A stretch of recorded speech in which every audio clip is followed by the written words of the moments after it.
शिक्षक में आपका एक बार फिर से स्वागत करता हूं आपके अपने YouTube channel commerce by Pathak sir पर। आज की जो यह वीडियो है ये प्रैक्टिस वीडियो रहेगी। कल हमने cash flow from operating activities का बेस किया था, उसका फॉर्मेट स्टडी किया था। उम्मीद करता हूं वो फॉर्मेट आप लोगों ने लर्न कर लिया होगा, बड़े अच्छे से याद कर लिया होगा, क्योंकि उसमें मैंने कुछ ट्रिक्स बताई थी। शायद वो ट्रिक्स आपको हेल्पफुल रही होंगी ताकि आप उस फॉर्मेट को याद कर सकें। ठीक है, तो आइए आज उसी फॉर्मेट के बेस पे हम क्वेश्चन सोल्व करेंगे, प्रैक्टिस करके देखते हैं। मेरे पास यहाँ क्वेश्चन नंबर इलस्ट्रेशन है, ये डीके गोयल बुक का 9 है इलस्ट्रेशन नंबर। इसे सोल्व करेंगे। Cash flow from operating activities हम यहाँ निकाल रहे हैं, और ध्यान रखें आप जो भी निकालते हो, जो आपका करंट ईयर है उसके लिए निकाल रहे हैं, इसलिए यहां लिखेंगे for the year ended 31 March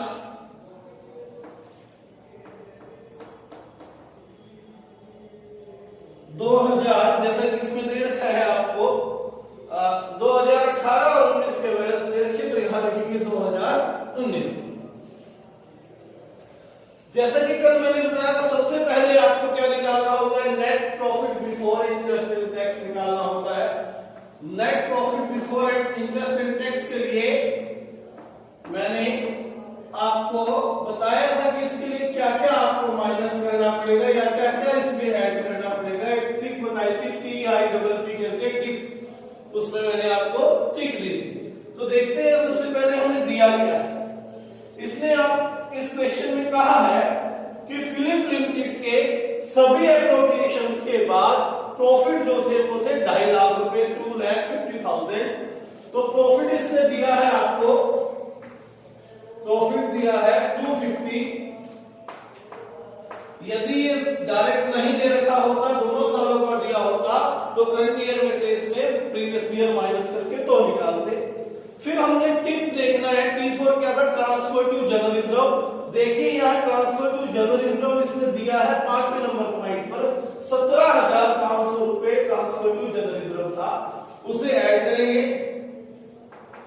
T4 transfer to general reserve था, ट्रांसफर टू जनरल रिजर्व, यह है आपका 17,500, 17,500, 5 12 और 7 2 लाख, कितना आ जाएगा आपका ये, सॉरी 2,67,500 आ जाएगा। कितना आ जाएगा, 2,67,500 आपका ये बैलेंस आ गया। उसके बाद नेक्स्ट है आई था आपका इंक्रीम डिविडेंड पेड, वो नहीं दिया गया। P4 आपका था प्रोपोज डिविडेंड या डिविडेंड पेड, वो भी नहीं दिया गया है। ठीक है, नेक्स्ट जो भी था वो था प्रोविजन फॉर टैक्स, वो आपको यहां पर दिया गया है 35,000, उसे भी ऐड करेंगे। प्रोविजन फॉर टैक्स कितना दिया है, 35,000, ऐड करने के बाद 005 7 5 12 1 7 3 10 3,02,500 रुपए आपका क्या आ जाएगा, प्रॉफिट आ जाएगा, क्योंकि यहां पर रिफंड ऑफ टैक्स नहीं दिया गया। अगर दिया होता तो हम उसको भी क्या कर लेते हैं, माइनस कर लेते हैं। ठीक है, यहां लिखेंगे net profit before interest and tax आपका आया 3,02,500, 3,02,500। उसके बाद मैंने आपको बताया था कि इसमें नॉन कैश आइटम्स को ऐड करना है या एडजस्ट करना है। ठीक है, यहां लिख सकते हैं, क्या लिख सकते हैं, adjustment for non cash items, adjustment for non cash items. फिर उसके बाद हम ऐड करेंगे। ऐड में भी मैंने आपको एक टिप दी थी, एक ट्रिक बताई थी, जिसमें आपको बताया गया था DAPPLI, डबली करके मैंने आपको बताया था। डी क्या था, डेप्रिशिएशन। देखेंगे डेप्रिशिएशन यहां पर है तो डेप्रिसिएशन के बारे में इसने आपको बताया है कि डेप्रिसिएशन फॉर द ईयर है आपका फिक्स्ड असेट्स पर 20,000, तो ऐड करेंगे डेप्रिसिएशन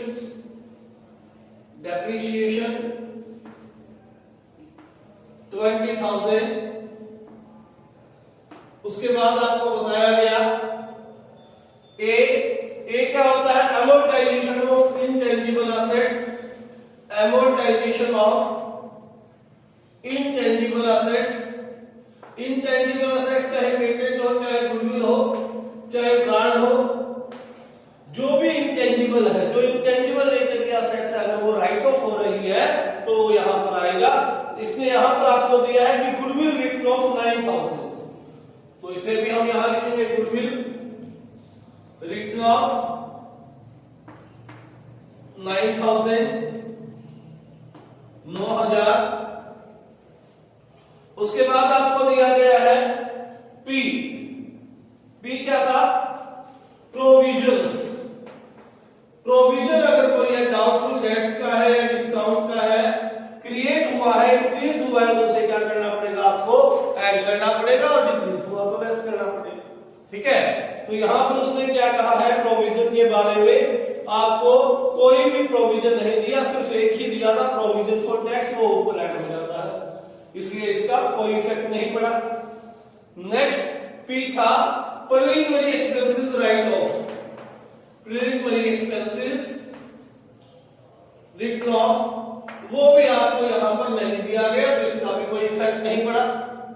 एल क्या था, loss on sale of fixed assets, यहां पर दिया गया है सेकंड नंबर पॉइंट पर, loss on sale of fixed assets, fixed assets की सेल पर जो लॉस हुआ वो आपको दिया गया 2,000 हम यहां पर क्या करेंगे, ऐड करेंगे। उसके बाद लिख देता हूं यहां भी loss on sale of fixed assets.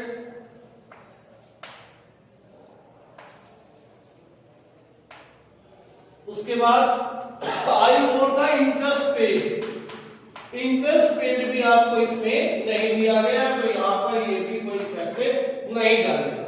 इसके अलावा लेस करने की भी मैंने आपको बताई थी कि लेस क्या होगा, एक तो होगा gain on sale of fixed assets, यहां पर उसने दिया है कि gain on sale of fixed assets दे रखा है 8,000, तो gain on sale of fixed assets दिया गया है 8,000, 8,000 रुपए माइनस, नेगेटिव करेंगे, माइनस करेंगे। ठीक है, इसके अलावा था इंटरेस्ट, डिविडेंड या रेंट रिसीव्ड, कोई इनकम है तो वो भी यहां से माइनस होना था, बट यहां पर कोई भी इनकम नहीं, तो उसका कोई इंपैक्ट नहीं पड़ा। तो यहां तक करते हैं पहले इसको, 20 और 29 और 2 31,000 रुपए ऐड करने हैं, किया हमने 31,000 को ऐड, तो ये हो जाएगा आपका 3,33,500, माइनस करेंगे 8,000, 3,25,800, ये आ जाएगा आपका क्या, operating profit before working capital changes, before working capital changes. ठीक है, यहां तक का मैंने स्टोरी आपको कल बताई थी, क्लियर कर दी थी। उसके बाद नेक्स्ट आपको वर्किंग कैपिटल से रिलेटेड भी चीजें मैंने आपको बताई थी। सिंपल यहां के लिए ऐड और लेस, दो आइटम लिख लेनी है आपने, ज्यादा लिखने की आवश्यकता नहीं है। जो ऐड करने वाली चीजें वो ऐड पे लिखेंगे, जो लेस करने वाली है उसको माइनस करके दिखा देते। मैंने आपको कुछ इस तरह से बताया था कि करंट असेट्स जो है वो शरारती बच्चे की तरह रिएक्ट करेंगी, यानी कि अगर इंक्रीज होगी तो वो आपको माइनस करनी है, अर्थात वो आपके अगेंस्ट चलती है, अपने आप के अगेंस्ट चलती है। अगर करंट असेट्स इंक्रीज होती है तो आपने उसे डिडक्ट करना है, और करंट असेट्स अगर डिक्रीज होगी तो आपने उसे ऐड करना है। ठीक है, इसके पीछे बेस क्या होता है एक बार सोचिए यदि आपका स्टॉक 50,000 का था और वो 30 का रह गया है, तो इसका सिंपल सा मतलब है कि 20,000 का सेल हो चुका है और हमें कैश मिला।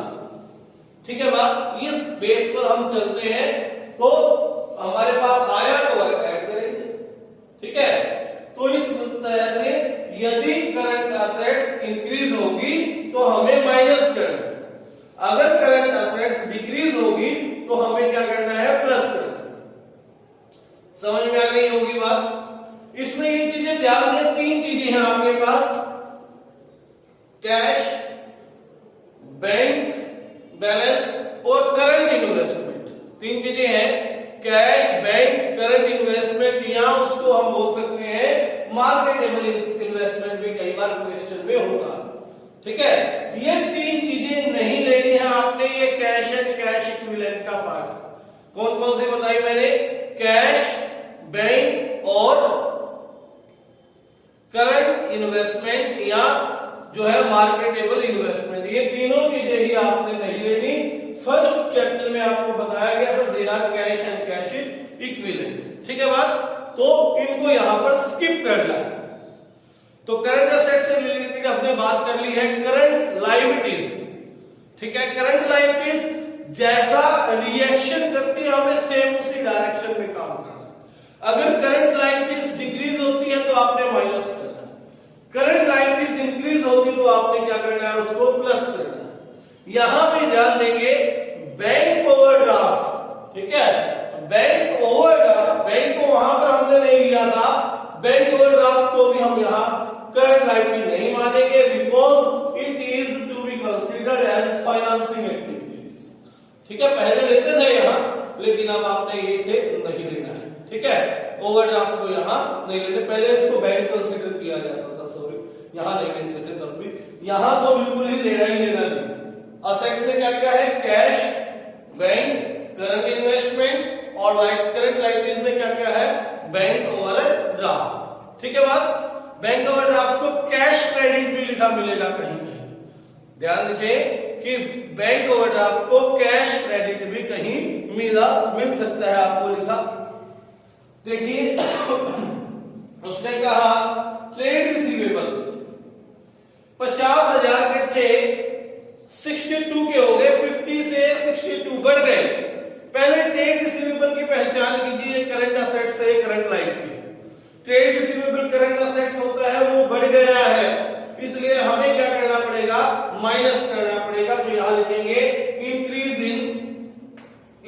इन ट्रेड रिसीवेबल, कितना, 12,000 रुपए हमारा बढ़ा है, हमने 12,000 रुपए क्या करना है, माइनस करना। उसके बाद ट्रेड पेएबल, ट्रेड पेएबल क्या है, हमारे माइंड में आ जानी चाहिए, ट्रेड पेएबल हमारी करंट लायबिलिटी है। करंट लायबिलिटी 45 की थी, 55 की हो गई, बढ़ गई। करंट लायबिलिटी सेम डायरेक्शन में काम करती है, अगर बढ़ी है तो हमें बढ़ानी है, इंक्रीज करना है। तो क्या एंट्री हो जाएगी, यहां पर हम लिखेंगे increase in trade payable, increase in trade payable कितना, 10,000 रुपए आपने इंक्रीज किया, यहां पर 10,000 रुपए यहां पे लिख दें। ठीक हो गई बात। उसके बाद नेक्स्ट है इन्वेंट्री। इन्वेंट्री होता है स्टॉक। स्टॉक क्या होता है, हमारी करंट असेट। इसको उसने कहा कि 12 से 8 हो गया। ठीक है, 12,000 की थी, 8,000 रह गई, 4,000 रुपए घट गई तो हमने नेगेटिवली रिएक्ट करते हुए इसे ऐड करना है। ठीक, डिक्रीज इन इन्वेंट्री,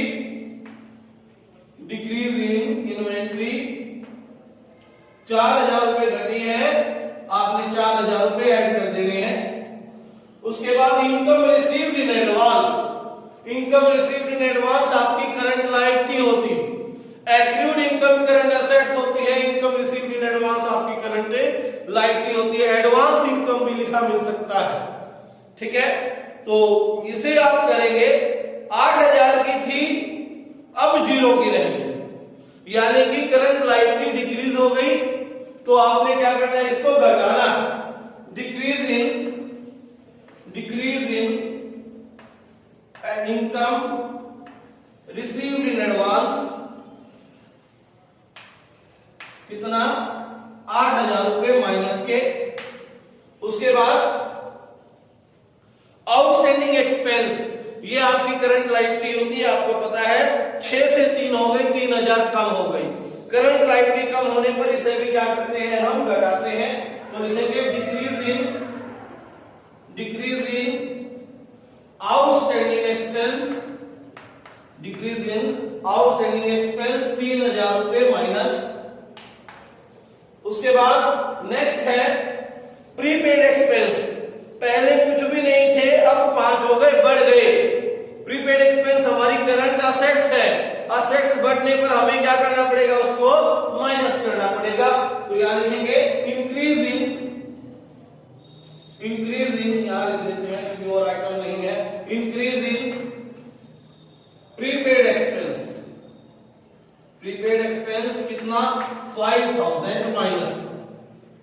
अब इसे लिखेंगे 14,000 रुपए आपके ऐड के मिले, 14,000 ऐड कर देंगे, कितना आ जाएगा 3,49,800, 3,39,39,339,800। उसके बाद 12 और 5 17, 3 20 और 8 28, 28,000 रुपए आपने माइनस करने हैं। तो यह आ जाएगा आपका 0,0,8,1,1 3,11,800। क्या आया ये आपका cash generated from operating activities, cash generated from operating activities. फिर उसके बाद मैंने आपको बताया था कि टैक्स को यहां से भी माइनस करना है। ऊपर टैक्स को ऐड किया था, नीचे टैक्स को माइनस किया। मैंने कल बताया था कि ऊपर करंट ईयर का माइनस होता है, नीचे लास्ट ईयर का ऐड होता है, सॉरी माइनस होता है। ऊपर करंट ईयर का क्या किया था, हमने ऐड किया था, जैसे इसमें किया provision for tax, current year का ऐड किया, ठीक है, प्रॉफिट निकालते समय, और यहां से माइनस होगा क्योंकि ये पेड माना गया। तो लेस टैक्स पेड आपका आया 35,000, माइनस करेंगे 35,000 माइनस करने के बाद फाइनली जो आपका आंसर आया 2,76,500, 276,550। इसे लिखेंगे net cash flow from operating activities. अगर प्लस में आए तो लिखेंगे net cash flow from operating activities. अगर माइनस में आए तो माइनस के आइटम को आप लिखेंगे net cash used in operating activities. अगर प्लस के आइटम है तो कैश फ्लो फ्रॉम, और अगर माइनस के आइटम है तो cash used in operating activities. ये था आपका एक क्वेश्चन कैश फ्लो स्टेटमेंट का। उम्मीद करता हूं समझ में आया होगा। वर्किंग कैपिटल से रिलेटेड एक क्वेश्चन और सॉल्व करवाता हूं, थोड़ी और प्रैक्टिस हो जाएगी इसी वीडियो में। इलस्ट्रेशन नंबर 12 है, 12th इलस्ट्रेशन करेंगे।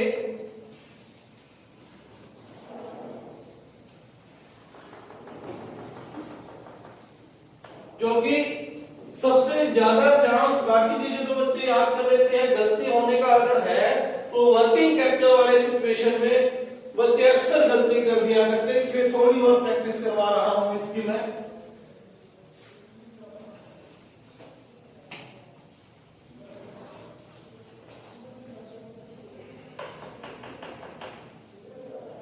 Illustration number 12, cash flow from operating activities.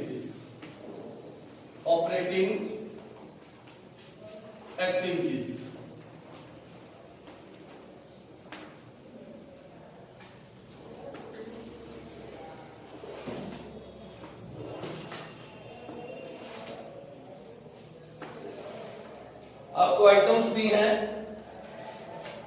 12th illustration में।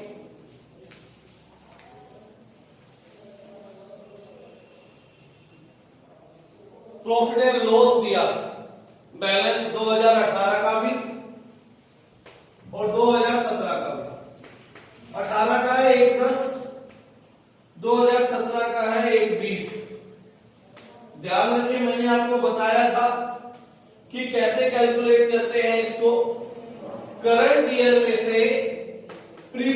माइनस करते हैं। करंट दिया था 110 माइनस प्रीवियस कितना था 120, तो 10,000 माइनस का आया, इसका मतलब क्या है ये लॉस। ठीक है, इसे क्या कंसीडर करेंगे, लॉस फॉर द ईयर। लिखते हैं यहां पर loss for the year 10,000 minus का लिखेंगे लॉस फॉर द ईयर 10,000। उसके अलावा फिर इसने आपको आइटम्स दी हैं वर्किंग कैपिटल से related trade receivable. Trade receivable क्या होता है, आपके माइंड में पहली बात ये आनी चाहिए क्या कि ट्रेड रिसीवेबल हमारी करंट असेट्स है।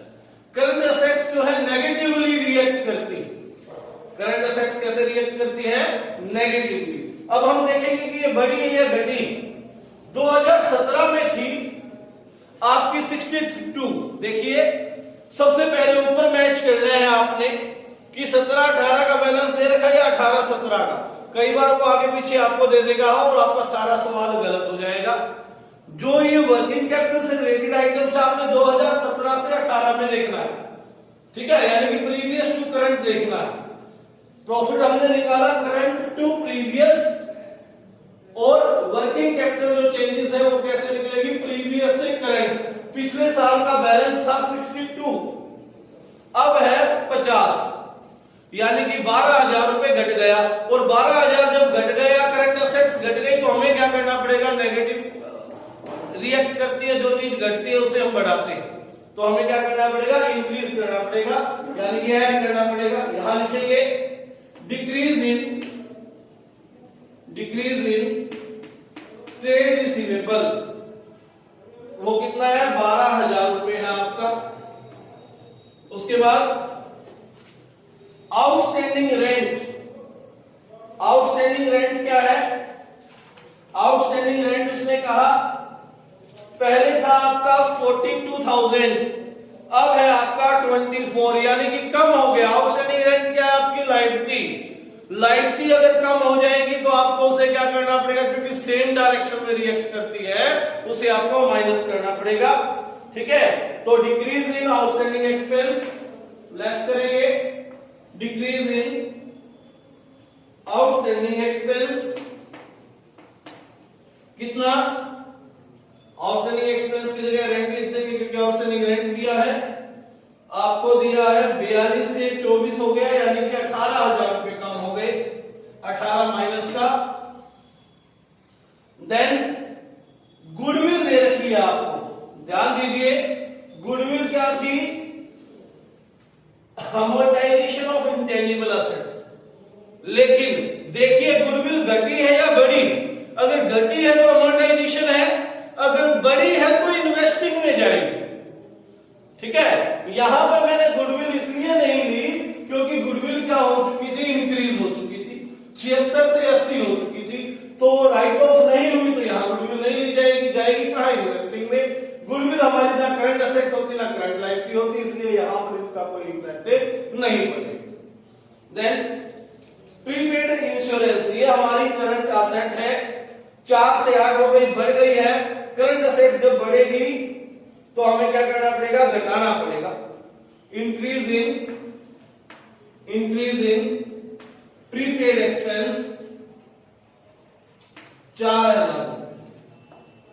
करंट असेट्स जब भी बढ़ेगी तो हमें क्या करना पड़ेगा, घटाना पड़ेगा, क्योंकि नेगेटिवली रिएक्ट करती है, उल्टी पोजीशन में रिएक्ट करती है, नेगेटिव डायरेक्शन में रिएक्ट करती है। अगर करंट असेट्स बढ़ती है तो घटाना है, घटती है तो बढ़ाना है। नेक्स्ट है ट्रेड पेबल, 38 से 26 हो गए, 12,000 रुपए के कम हो गए। ट्रेड पेबल क्या है, हमारी करंट लायबिलिटी। करंट लायबिलिटीज घट गई, करंट लायबिलिटी सेम डायरेक्शन में रिएक्शन करती है, यानी कि आपने घटी हुई देखी तो आपने घटाना, माइनस करना। तो डिक्रीज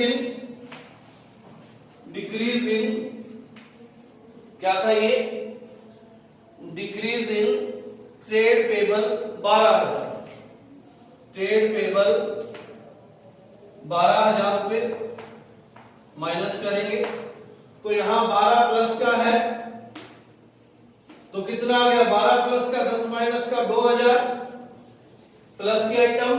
ये सारे माइनस के 18 4 22 और 12 कितना हो गया 34 माइनस का 34 माइनस का हो गया तो नेट आपका क्या आएगा 32,000 माइनस का आएगा। क्या आएगा आपका 32,000 माइनस का आएगा।